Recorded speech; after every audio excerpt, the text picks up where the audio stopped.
Bonsoir, l'Inde consolide son partenariat avec l'Afrique. New Delhi ouvre une ligne de crédit de 10 milliards de dollars pour financer les projets de développement. Où est passé le rappeur Tamsir Touré? La police est à ses trousses pour des fins d'enquête. Il aurait violé une jeune fille de 24 ans et posté la vidéo sur les réseaux sociaux. Tout Conakry est en colère. L'armée guinéenne aura 57 ans le 1er novembre, un anniversaire qui s'annonce avec des travaux d'intérêt général. 3 services publics ont été assainis. Voilà pour les titres. Madame, Monsieur, bonsoir. Tout d'abord, ce message départ adressé à son Excellence Monsieur Alassane Ouattara, président de la République de Côte d'Ivoire. Excellence Monsieur le Président et chers frères, je saisis l'heureuse occasion de votre brillante réélection à la magistrature suprême de votre pays pour vous adresser les sincères et chaleureuses félicitations du peuple de Guinée et de son gouvernement auxquelles s'ajoutent les miennes propres. Votre reconduction est la juste consécration de votre engagement et votre détermination à construire une nation démocratique réconciliée avec elle-même et soucieuse de poser de nouveaux jalons pour son émergence économique. Je demeure convaincu que votre second mandat permettra de consolider ses acquis et de conforter la place de la Côte d'Ivoire sur l'échiquier régional et international. Il me plaît aussi de vous réaffirmer mon entière disponibilité à œuvrer avec vous à la dynamisation et au renforcement des liens fraternels, d'amitié, de solidarité et de coopération existant si heureusement entre nos deux peuples. Je vous prie, enfin, d'agréer, Excellence Monsieur le Président, mes vœux ardents de bonne santé et de plein succès dans l'accomplissement de votre noble et délicate mission. Très haute considération, Conakry le 29 octobre 2015, professeur Alpha Condé, Président de la République, chef de l'État. Premier titre de l'actualité ce soir, les échos du sommet Inde-Afrique. Cette 3e rencontre du genre a permis d'aborder les vrais enjeux du développement du continent africain. L'Inde se pose en partenaire sérieux. New Delhi accorde une ligne de crédit de 10 milliards de dollars à l'Afrique. Le président Alpha Condé a pris part à ce sommet. Sanassi Keita. L'Afrique est à New Delhi, la capitale indienne. Plus d'une quarantaine de chefs d'État et de gouvernement africains a répondu à l'invitation du Premier ministre indien, Narendra Modi. 3e sommet Inde-Afrique, auquel la Guinée prend part dans le pays de Mahatma. Un pays émergent qui cherche à intensifier sa coopération avec l'Afrique à travers un partenariat de développement fondé sur le respect mutuel. Le 3e sommet Inde-Afrique, qui s'inscrit dans le sillage de se tenir en Inde en 2008 et Addis Abeba en 2011, nous offre l'opportunité de réfléchir davantage sur les voies et moyens concourant à affermir notre partenariat déjà bénéfique. Mais que les opportunités sont immenses. Nos ressources naturelles, doublées du capital le plus précieux que nous ayons, lieu de la jeunesse, constituent le gage du succès de notre action commune. 10 milliards de dollars ont été débloqués par l'Inde pour l'Afrique comme crédit concessionnel et 600 millions de dollars comme don. Un partenariat à grand enjeu pour les dirigeants africains. L'occasion pour l'Afrique de renforcer davantage les relations avec l'Inde. Excellences, Mesdames et Messieurs les chefs d'État du gouvernement, la République de Guinée vient d'écrire une page importante de son histoire par l'organisation du 11 octobre 2015 des élections présidentielles transparentes et apaisées. Elle s'ancre ainsi davantage dans la trajectoire des nations démocratiques, renforçant beaucoup sa stabilité et son audience internationale. Le gouvernement guinéen est déterminé à créer des conditions idoines pour favoriser le développement économique du pays. Son potentiel agricole, énergétique et minier, ainsi que l'environnement des affaires, constitue un atout majeur pour une coopération mutuellement avantageuse. C'est dans ce cadre que nous nous réjouissons de la tenue du présent forum, qui est de nature à faire éclore de nouvelles initiatives pouvant conduire à l'épanouissement en notre vie et dans la nation. À New Delhi, pour ce sommet, le président Alpha Condé manifeste un intérêt majeur à ce partenariat. Nous poursuivrons notre marche avec l'Inde, surtout au lendemain de l'adoption des objectifs de développement et la veille de la réunion de Paris, qui appelle à un partenariat mondial, en assurant la population, le bien-être auquel ils aspirent, et léguer aux générations futures une planète saine. Nous poursuivons également notre lutte commune pour l'avènement d'une société multilatérale où tous les États apporteront pleinement leur contribution au devenir de l'humanité. Nous nous serons alors rapprochés davantage de l'idéal du grand Mahatma Gandhi à cause de la paix et de la non-violence. Le troisième sommet Inde-Afrique a mobilisé plusieurs hommes d'affaires et fonctionnaires africains. L'objectif étant d'impulser un nouveau souffle à ce partenariat sud-sud. L'ambassadeur de Cuba en Guinée, vous le savez, arrivé au terme de sa mission. Après l'étape de la primature, elle a fait ses adieux ce matin aux députés. Des moments particulièrement émouvants, mais aussi des moments d'évocation de la grande amitié entre Conakry et La Havane. 4 ans, elle a pendant 4 longues années contribué à la redynamisation de la coopération entre la Guinée et son pays. De nouvelles pistes pour renforcer cette grande amitié peuvent être trouvées. Et c'est le vœu de Adja Diané Condé. La First Lady a reçu ce matin l'ambassadeur partant, Ali Badra Condé. Le maire, la première dame de la République et l'ambassadrice de Cuba pour des moments d'adieu. Au cours de cette audience, les deux grandes dames parlent de souvenirs et des relations futures entre la Guinée et Cuba. Maïté Rivero Torres a passé 4 ans de service en Guinée. Son expérience ne nous laisse guère le choix que de livrer ses meilleurs sentiments. On a établi des relations très amicales avec elle. Elle a été toujours, elle a montré beaucoup de sympathie vers nous. On a partagé beaucoup de moments dans différentes activités de la fondation et d'autres activités qu'elle a organisées. Et c'était pour moi une occasion pour remercier tout le soutien qu'on a eu de sa part et aussi travers elle de Monsieur le Président de la République. La première dame de la République apprécie le rôle joué par l'ambassadrice au cours de son séjour en Guinée. C'est pour remercier l'ambassadrice pour tout ce qu'elle a fait pour le peuple de Guinée et surtout pour moi, la fondation. Elle était présente, très présente dans toutes nos activités. Elle était sur tous les fronts dans la lutte contre Ebola. Donc vraiment tous mes remerciements vont vers elle, son époux et le peuple cubain. Et c'est vraiment, nous sommes tristes de son départ, mais c'est les règles de la diplomatie. Pour immortaliser cette cérémonie d'adieu, la première dame de la République de Guinée et la dame de Cuba ont échangé des cadeaux.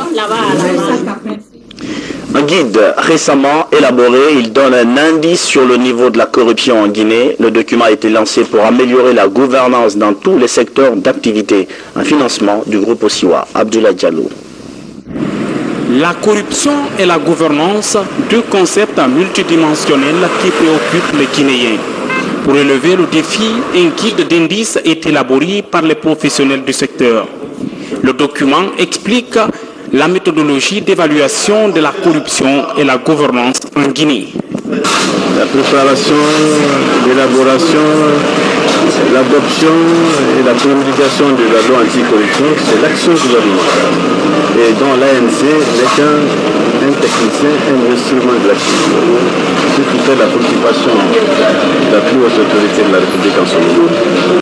Depuis 2012, la Fondation Osiwa attache du prix à la lutte contre la corruption et la malgouvernance. Pour ce faire, elle réalise des projets dont le but est de favoriser la transparence. La première était d'apporter de l'assistance technique pour l'élaboration d'un projet de loi anticorruption.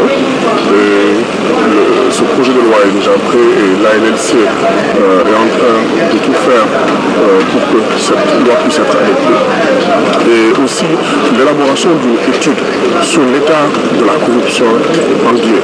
À la fin de cette rencontre, nous aurons assez de recommandations pour faire un indice national de corruption et de gouvernance qui est de qualité et qui pourra être utilisé partout en Afrique. Pour les spécialistes des questions de bonne gouvernance, ce guide est un outil précieux car il constitue une base de données et un point d'appui pour réduire le taux de corruption et ses corollaires. Changement climatique, un centre d'observation basé au Ghana supervise les efforts de la sous-région. Une mission de ce centre était actuellement en séjour de travail à Conakry. Il est question de discuter avec les autorités guinéennes d'un plan d'exécution du programme OASCAL. Ramatoulaye Touré. Wascal est un projet de recherche basé sur un centre de services climatiques conçu pour aider à relever les défis du changement climatique et renforcer la résilience de l'homme et de son environnement face à ce changement. Au niveau de Wascal, notre objectif, un centre au service ouest-africaine, notre contribution à cette lutte universelle face aux effets du changement climatique. 10 pays ouest africains font partie de Wascal. Depuis plus de 2 ans, notre pays a adhéré à ce projet et il a commencé à participer aux activités de cette structure. Les chercheurs ont montré que si le changement climatique s'accentuait, il est fort probable que la Guinée soit le réceptacle d'une vague d'immigration extrêmement importante qui proviendrait de cette terre nord en particulier, et cela allait aussi se traduire en mouvement de population à l'intérieur de la Guinée même, ce qui va poser des questions sur le foncier, sur les terres, l'utilisation de ces terres, de culture, d'élevage ou d'urbanisation et autres. Le ministre de la Coopération a rassuré de la détermination et la disponibilité de son département d'accompagner le ministère de l'Enseignement dans ce projet. Le ministère de la Coopération sera à côté de ce ministère, le département, pour appuyer, pour mobiliser, pour aller à la recherche des fonds nécessaires, pour permettre à nos compatriotes, ceux qui veulent continuer leurs études post-universitaires, pour qu'ils puissent en apprendre beaucoup et qu'ils viennent nous faire des propositions pour le problème que nous sommes confrontés et surtout à ce qui concerne ce domaine. Depuis sa création en 2012, le Wascal a permis la mise en place de 10 programmes d'études avancées comprenant 6 doctorats et 4 masters dans les 10 pays ouest-africains en raison d'un programme par pays. Ces programmes ont déjà bénéficié à plus de 200 diplômes africains et allemands. Une levée de fonds aux États-Unis pour financer les études d'un groupe de personnes aux maigres moyens. Voilà 5 ans que l'ONG donatrice œuvre dans ce secteur de l'humanitaire. Cette année encore, la chaîne de solidarité va se mettre en place, mais avec quelle forme d'organisation? Des éléments de réponse dans ce reportage de Fatoumata Samora. Ils sont nombreux, ces Guinéens vivant aux États-Unis d'Amérique, qui croient et soutiennent Hope of Guinea. Entendez Espoir de Guinée, une ONG dont la mission est d'assurer une éducation de qualité aux enfants orphelins guinéens à travers le parrainage. À ce jour, l'ONG finance les études de 12 enfants démunis. Créée en 2010, Hope of Guinea a à son actif une bibliothèque mobile, des terrains de basket, de volley-ball et plus de 40 000 ouvrages scolaires distribués. Une noble initiative qui fait des émus. Étant une femme qui s'investit toujours dans l'éducation des jeunes filles et qui croit vraiment au développement communautaire, au développement à la base à travers l'éducation, j'ai trouvé normal et nécessaire que je vienne vraiment, et je viens d'ailleurs chaque année soutenir Hope of Guinea parce qu'ils sont crédibles. Forte d'une vingtaine de jeunes Guinéens, l'ONG Hope of Guinea mise d'abord sur la cotisation de ses membres, ensuite la levée de fonds. Aujourd'hui, c'est la 5e édition de son gala de collecte. La mention est abondante. Des déclarations d'intention de parrainage de 10 enfants sont faites. L'année prochaine, nous comptons commencer notre première colonie de vacances. Nous inviterons à peu près une trentaine d'enfants pour une période de 3 semaines à venir apprendre les sciences, l'architecture, la technologie, les arts et les mathématiques. Nous comptons venir avec des partenaires, des Américains qui vont venir collaborer avec les les maîtres guinéens. Cause noble et juste, l'éducation des enfants pauvres taraude Chérif et ses amis. Ils invitent le gouvernement guinéen et les personnes de bonne volonté à supporter leur organisation. Nous avons commencé il y a déjà 5 ans, ça ne fait que grandir et nous ne pouvons pas faire tout le travail à nous seuls. Le support, que ce soit humain, que ce soit financier, ou quoi, nous en avons besoin. L'ONG Hope of Guinea caresse le rêve d'offrir aux enfants vulnérables guinéens un avenir meilleur. De l'humanitaire au service de l'éducation toujours, la DCE de Matoto a reçu un important don de matériel pour faciliter son fonctionnement. Le geste est d'une fondation internationale dont le président est en séjour actuellement à Conakry. Marie-Angélique Bangora. Elle a été dans 3 orphelinats de Conakry, puis à la rencontre des jeunes footballeurs. Et ce matin, la fondation Guinéa rend visite à la DCE de Matoto. Ici, elle offre 4 ordinateurs et des kits scolaires. Ce matériel vient à point nommé pour renforcer les capacités des enseignants et offrir aux enfants de la commune de Matoto le sourire. Beaucoup de matériel pour les enfants et moi-même en tant que direction communale de l'éducation, nous avons bénéficié des bienfaits de cette ONG en offrant à la direction communale de l'éducation 4 ordinateurs qui nous manquaient sérieusement. Cela vient de combler un vide et nous ferons de sorte que ces ordinateurs-là servent non seulement l'ensemble des enseignants de la commune de Matoto, et les objets que vous voyez étalés sont destinés aux petits-enfants. Ce geste de charité manifesté par la Fondation démontre son implication dans l'assistance des enfants orphelins en Guinée. Om schenkingen te doen, om alles wat goed is en belangrijk voor de kinderen kunnen ze dus schenken aan de stichting Guinea-Conakry.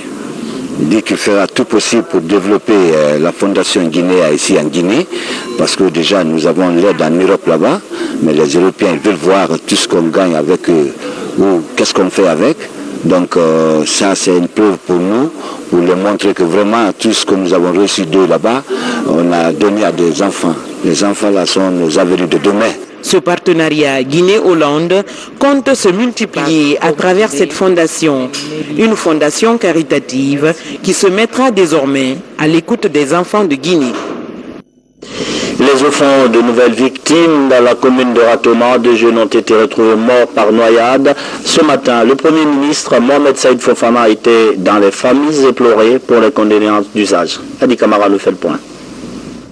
Nous sommes au port de Longo dans la commune de Ratoma. C'est ici que 2 jeunes ont trouvé la mort suite à une noyade. C'était le lundi aux environs de 21h. Il s'agit de Bouba Bangoura, âgé de 25 ans, et de Fodé Abassouma, âgé de 32 ans.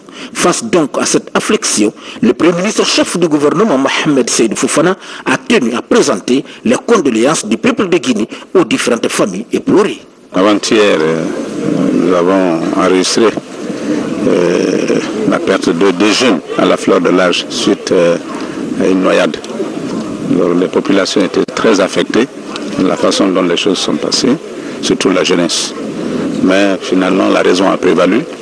Et aujourd'hui, le président nous a demandé de venir présenter ses condoléances et celles du gouvernement et du peuple tout entier à la famille de ces 2 jeunes.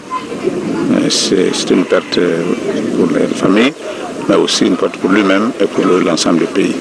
C'est ce message que nous sommes venus porter et nous avons trouvé que les gens ont accepté que la mort est un destin nul autre pareil.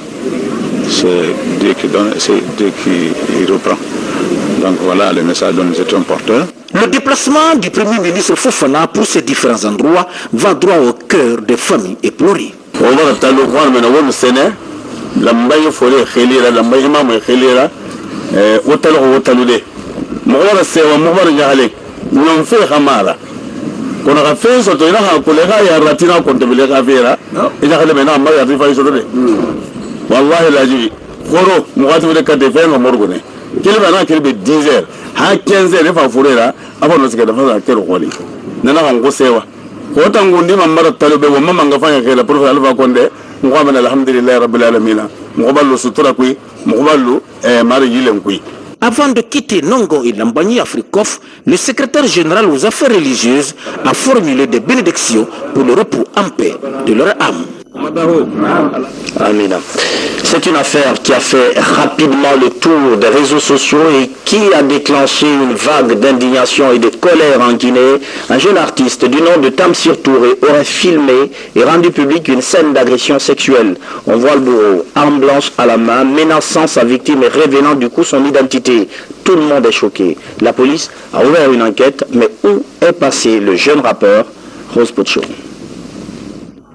En l'espace de 9 mois, l'Office de protection du jardin d'enfance et des mœurs a enregistré 41 cas de viol rien qu'à Conakry. Le dernier en date est connu par le viol d'un jeune artiste proche du groupe Baluza. La vidéo de ce viol opéré sur une fille de 24 ans a fait le tour des réseaux sociaux depuis 2 jours. Le dossier est effectivement à notre niveau et nous sommes connectés. On a vu sur les réseaux sociaux des images d'une fille en détresse, d'une fille sous menace. Nous avons aussi ouvert une enquête, on a informé le procureur, on a ouvert une enquête et c'est au cours de cette enquête que le commissariat central de Kaloum nous a communiqué le numéro de téléphone de cette victime, de cette fille victime de cette mise en scène. Et aussitôt nous avons cherché à entrer en contact avec elle. Nous avons reçu au niveau du service ici, on l'a entendu. Elle a d'abord répondu que c'est elle effectivement qui est sur ces images. Et on a ensuite rendu compte également au procureur. On a engagé aussi les activités de recherche du premier auteur, M. Tamsir Touré, qui a enfui de nos jours, qui aujourd'hui se cache pour la place. Cette affaire affole les réseaux sociaux guinéens depuis mercredi soir. Selon les propos de la victime rapportés par les responsables de l'OPROGEM, la jeune fille serait venue réclamer le remboursement d'une dette auprès du jeune artiste. Ce dernier aurait refusé avant d'abuser de la victime. Quand il est venu, elle a dit qu'elle ne mange pas sans son argent. Ses amis et ceux ont intervenu entre les deux. Ils ont essayé de calmer. Quand on pensait que c'est calmé, ils se sont retirés, ils les ont laissés là-bas à deux. Mais la fille, elle a tout tenu afin que vraiment le gars lui rembourse son argent. C'est en ce moment que le gars a fini, selon elle, la porte et l'a fait subir toutes ces formes de torture physique et morale que vous avez vues sur les images. Donc nous avons engagé une opération de recherche de M. Tamsir. On a déjà adressé une correspondance au procureur qui vient déjà de nous délivrer une interdiction de séjour du territoire national qu'on a déposé à l'aéroport et au niveau des différentes frontières. En Guinée, l'article 321 du Code pénal prévoit une peine lourde aux auteurs du viol. Le viol est défini dans la section 7 du Code pénal, les attentats sur meurtre, de l'article 321, comme étant tout acte de pénétration sexuelle, de quelque nature qu'il soit, commis sur la personne d'autrui par violence, contrainte ou surprise constitue un viol. C'est-à-dire que c'est un acte de pénétration sexuelle qui a été commis sur une personne par la violence, par la surprise, etc. Et quand on se rend compte d'une telle infraction, on est condamné à la répression criminelle de 7 à 10 ans. Il faudrait encore des jours avant de connaître toute la vérité sur cette autre affaire de viol à Conakry. Les auxiliaires de police judiciaire doivent réunir toutes les preuves avant de transférer le dossier au bureau du procureur de la République. La RTG promet de suivre de très près l'évolution de ce dossier. Lutte contre Ebola. La préfecture de Koya s'engage. Les jeunes promettent qu'aucun cas n'y sera désormais notifié. La sensibilisation se poursuit sur le terrain avec le partenariat de la Mano River. Les vendeuses et les conducteurs de mototaxis sont les premières cibles. Zakaria Bangoura. Dans le souci de préserver les acquis dans l'éradication de la maladie à virus Ebola dans la préfecture de Koya, après la tenue de l'atelier régional de Tindia sur le renforcement des capacités techniques de prévention et de riposte contre Ebola, l'association des jeunes volontaires a organisé une rencontre de restitution à l'intention des leaders d'opinion L'objectif, sensibiliser les communautés villageoises afin de pérenniser les acquis dans la lutte contre la maladie. C'est dans ce même ordre d'idée que l'association et ses partenaires, notamment l'Union Mano Riva, ont initié la présente rencontre à l'intention des femmes bandeuses et des conducteurs de taxis sur les techniques de lutte contre ce virus maudit. Tout le monde sait que les taxis motos jouent à l'heure là sur le terrain, dans le déplacement des citoyens, des usagers de la route. Les femmes bandeuses aussi, tout le monde sait ce qu'elles passent dans la journée. Au niveau du marché, partout dans les quartiers, elles sont en plein mouvement, celles qui font tout dans les familles pour venir de nos concitoyens. Donc, au travail avec les secteurs comme ça, là, ça va beaucoup nous aider à préserver les acquis obtenus. Nous avons choisi les femmes comme les cibles, les couches les plus vulnérables de cette maladie. Avec l'engagement du gouvernement et ses partenaires, la tendance est aujourd'hui inversée et les réticences brisées. Depuis des mois, aucun cas n'est enregistré à Soumbouya. Aujourd'hui, nous nous réjouissons, une fois de plus, que Koya ait abrité cet atelier pour permettre à chacun et à tous d'être au bain et suivre effectivement le processus de lutte contre cette maladie à virus Ebola. À Koya, cette rencontre a coïncidé avec la Journée mondiale de lavage de mains. Cette journée a été mise à l'occasion par l'ONG Première Urgence Internationale pour organiser un carnaval qui a sensibilisé porte à porte les populations sur l'importance du lavage de mains après avoir sillonné la ville pour porter son message. Le lavage des mains au savon permet vraiment d'éviter tous les types de maladies, dont la maladie à virus Ebola. Donc nous souhaitons vraiment pouvoir contribuer à l'amélioration des conditions d'hygiène des populations et que le changement de comportement soit réel et effectif en Guinée, comme c'est le cas dans de nombreux pays de la sous-région. Cette ONG qui accompagne le gouvernement dans la lutte contre Ebola a invité les parents à mieux surveiller les enfants, tout en exigeant le respect strict des mesures d'hygiène qui passent par le lavage de mains. Plus que 48 heures avant le 1er novembre, date anniversaire de l'armée guinéenne, la Grande Muette a formulé son vœu avant de souffler sa 57e bougie dimanche, le vœu d'une franche relation civilo-militaire actée ce jeudi par une vaste opération d'assainissement. 3 services publics complètement assainis. Commandant Mohamed Kassé. Comme à l'accoutumée, les forces de défense et de sécurité s'activent pour assainir la ville de Conakry à quelques jours de la commémoration de l'an 57 de son anniversaire. 3 grands édifices publics ont été ciblés par la hiérarchie. Il s'agit entre autres la grande mosquée Faisal, l'hôpital sino-guinéen et la RTG Koloma. Après consultation du chef suprême des armées, a décidé d'accomplir cette noble mission. C'est la concrétisation du concept armée-nation. Vous savez très bien le lien armée-nation et la légitimité nécessaire qui permet aux forces armées d'accomplir leur mission jusqu'au sacrifice suprême. Partout, les corps militaires et paramilitaires se sont mobilisés pour débarrasser ces enceintes des herbes et l'état d'immondice. Nous étions vraiment très peinés de voir qu'il y a encore des herbes qui viennent 2 fois en saison de pluie. Nous sommes obligés de nettoyer et en début de saison de pluie et en fin de saison de pluie. On s'apprêtait et on se demandait qu'on cherche des ressources pour faire le nettoyage pour cette 2e fois.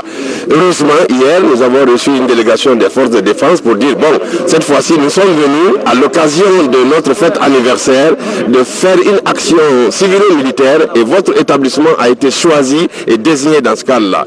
On est vraiment à plus d'un titre reconforté. Cette action restera gravée dans notre mémoire car nous célébrerons la semaine du soldat avec vous dans un environnement sain.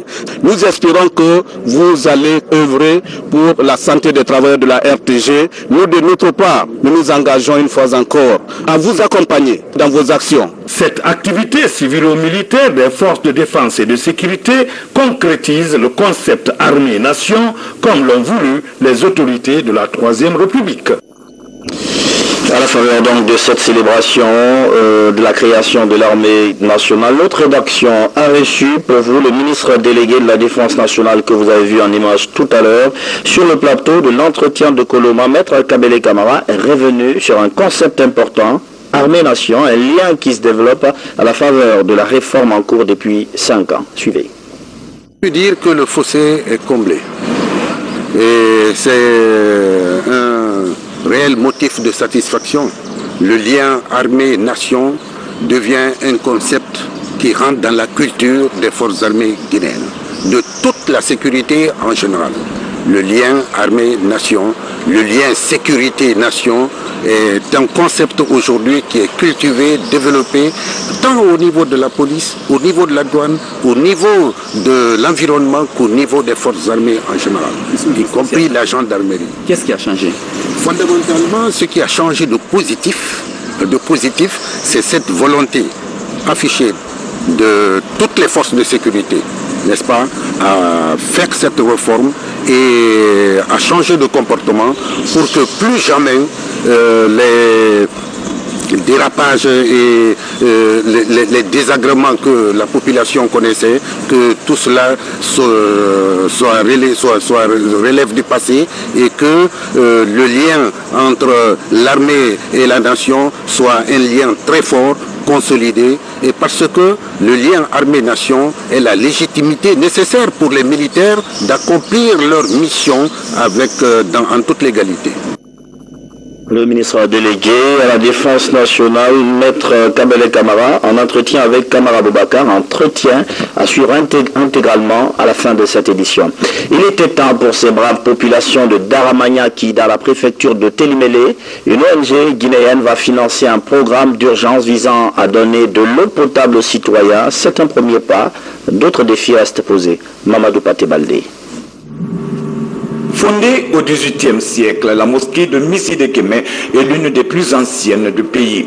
Construite sous le règne de Karamoko Alpha Molabi, la mosquée de Missi de Guémé a largement contribué à l'implantation de l'islam par la conversion des populations de Boé dans la religion. Elle a surtout servi de lieu de couronnement de plusieurs chefs religieux de la localité. Malgré sa réputation, cette maison de Dieu réalisée en Banco n'a jamais bénéficié d'une assistance. Il a fallu l'arrivée de l'ONG Fondis Guinée International West Africa pour bientôt voir cette mosquée entièrement restaurée et équipée. La pose de la première pierre a mobilisé autorités locales et des fidèles musulmans venus de tous les horizons. C'est un projet qui nous va droit au cœur. Nous remercions les autorités, nous remercions très sincèrement les initiateurs du projet. Nous remercions aussi tous ceux qui, de près ou de loin, ont contribué pour que ce projet vraiment voie le jour. La vision de notre ONG est de venir en aide aux populations rurales pour combler le déficit de développement dont elles souffrent. La politique de développement dit qu'il faut aller vers les populations bénéficiaires, qu'ils expriment eux-mêmes leurs besoins. À côté de la mosquée de Missi de Guémé, celle de Ouda bénéficiera également des mêmes toilettages. Pour l'exécution correcte de toutes ces infrastructures, Fondis Guinée International West Africa a fait appel à un consortium d'entreprises. Nous, les entrepreneurs, nous sommes prêts à respecter le délai contractuel. J'espère bien par rapport à mon programme et moi et mon service ne seront réellement à disposition pour être sur le terrain, voir comment le travail évolue. À Missi de Guémé, tout comme à Oudaï, les fidèles musulmans n'ont pas manqué de traduire leur reconnaissance au gouvernement du professeur Alpha Condé et à l'ONG Fondis Guinée International West Africa, sans lesquels ces travaux n'auraient vu le jour. Ça, c'est donc le reportage que vous avez suivi avant-hier. Le projet d'adduction d'eau potable à Daramaniaki est également en cours de réalisation. C'est la fin de cette édition d'information. Merci de rester fiers de votre télévision.